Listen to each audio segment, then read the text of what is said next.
Hello friends, welcome to my YouTube channel. Friends, आज की video में हम जानेंगे कि कोरोना की जो बीमारी होती है उसके जांच के लिए जो दो माध्यम बनाए गए हैं, यानी जो दो प्रकार से इसके जांच होते हैं उसमें से कौन सा अधिक उपयुक्त होता है, शासन के द्वारा किसे वैध किया गया है और किस रिजल्ट को हमें रिलायबल मानना चाहिए। तो फ्रेंड्स, वीडियो में सबसे पहले हम जानेंगे कि ये जो दोनों टेस्ट होते हैं ये किस प्रकार से होते हैं। तो जो सबसे पहला टेस्ट होता है जिसे मैं किट टेस्ट कहता हूं, या आप इसे रैपिड एंटीजन टेस्ट के नाम से भी जानते हैं, और जो दूसरा टेस्ट होता है वह होता है RT-PCR टेस्ट। तो इन दोनों टेस्ट से ही हम कोरोना की उपस्थिति का पता लगाते हैं, कोविड-19 का पता करते हैं। अब सबसे पहले मैं बात करता हूं फ्रेंड्स, जो किट टेस्ट होता है यह एक किट होती है, जैसे आपने मलेरिया की किट देखी होगी या प्रेगनेंसी की किट देखी होगी, उसी प्रकार की यह एक किट होती है।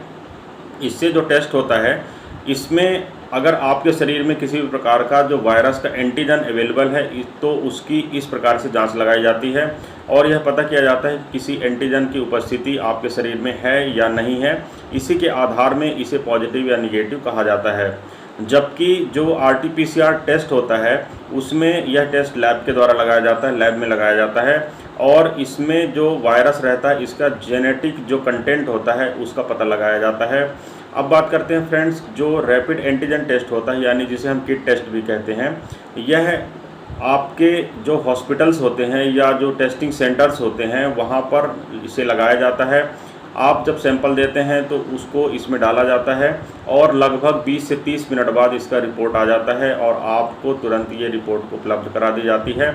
उसके आधार में आप जान सकते हैं कि आप पॉजिटिव हैं या नहीं हैं। जबकि जो RT-PCR टेस्ट होता है वह बाहर लैब में जाता है, ICMR की लैब्स में जाता है, और वहाँ पर टेस्ट रिजल्ट को आने में 24 से 48 घंटे का समय लगता है, कभी कभी अधिक समय भी लग सकता है।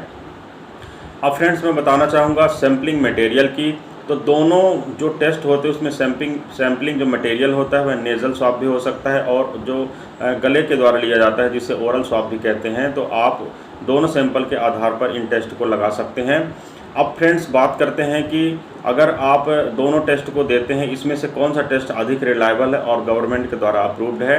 तो फ्रेंड्स, मैं आपको बता देना चाहता हूं कि जो रैपिड एंटीजन किट टेस्ट होता है उसे रैपिड एंटीजन इसीलिए कहते हैं क्योंकि आपके शरीर में वायरस के एंटीजन की उपलब्धता को वह सुनिश्चित करता है। कभी कभी एंटीजन किट के निगेटिव होने के बाद भी अगर आपके शरीर में लक्षण आते हैं कोविड या कोरोना के, तो आपको यहाँ पर RT-PCR टेस्ट कराने के लिए कहा जाता है। परंतु अगर किसी प्रकार के लक्षण नहीं आते तो आप इस टेस्ट को निगेटिव भी मान सकते हैं।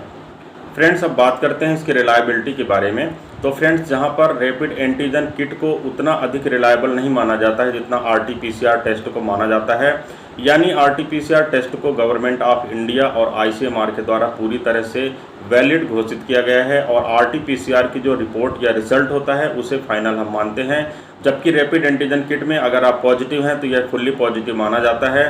परंतु अगर आप रैपिड एंटीजन किट में निगेटिव आते हैं और आपको सिम्टम्स लग रहे हैं कोरोना के, यानी सर्दी, जुकाम, बुखार या कुछ अन्य भी लक्षण जो कोरोना की कैटेगरी में इंक्लूड हैं, अगर वे लक्षण आपको दिखते हैं तो फिर आपको RT-PCR टेस्ट कराना चाहिए।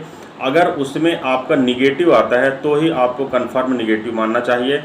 कभी कभी ऐसा भी देखा गया है कि RT-PCR के टेस्ट में जो पॉजिटिव रिपोर्ट आती हैं वह इसके पहले एंटीजन टेस्ट में निगेटिव आई हुई होती हैं। इसलिए हम 100% एंटीजन या रैपिड एंटीजन किट का जो टेस्ट होता है उसे रिलायबल नहीं मानते हैं और RT-PCR टेस्ट की एडवाइस करते हैं। इसलिए फ्रेंड्स, अगर आपके पास समय नहीं है या कम समय है तो आप रैपिड एंटीजन टेस्ट लगवा सकते हैं, परंतु अगर आपके पास पर्याप्त समय है तो आपको RT-PCR टेस्ट लगवाना चाहिए और उस रिपोर्ट के आधार में ही आपको अपने आप को पॉजिटिव या निगेटिव कहना चाहिए। रैपिड एंटीजन किट टेस्ट और RT-PCR टेस्ट में क्या डिफरेंस होता है यह मैंने अभी आपको बताया। उम्मीद करता हूं फ्रेंड्स मेरे द्वारा दी गई जानकारी आपको समझ में आ गई होगी। अगर आपको यह वीडियो पसंद आता है तो प्लीज़ वीडियो को लाइक करें, चैनल को सब्सक्राइब करें। इस वीडियो में बस इतना ही फ्रेंड्स। किसी अन्य अच्छे इंटरेस्टिंग टॉपिक के साथ आपसे फिर मुलाकात करता हूँ। तब तक के लिए गुड बाय। आपका दिन शुभ हो। जय हिंद।